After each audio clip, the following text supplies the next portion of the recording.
ఒక చిన్న అందమైన గ్రామం. ఆ గ్రామంలో ఒక మంచి మనసున్న చిన్న అమ్మాయి ఉండేది. ఆ అమ్మాయి ఎప్పుడూ ఇతరులకు సహాయం చేసేది. పేదవాళ్ళు కనిపిస్తే ఆమె తన దగ్గర ఉన్న ఆహారాన్ని పంచుకునేది.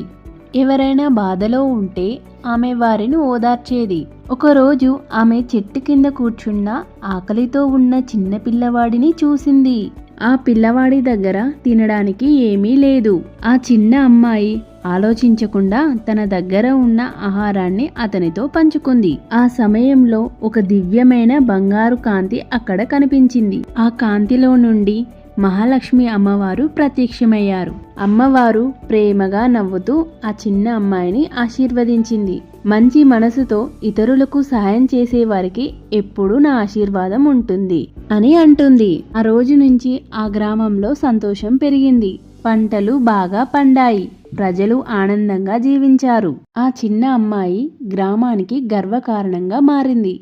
నీతి, మంచి మనసుతో చేసిన సహాయం ఎప్పటికీ వృధా కాదు. దేవుడు ఎప్పుడు మంచివారిని కాపాడుతాడు. Thank you for watching. Video నచ్చితే లైక్ చేయండి.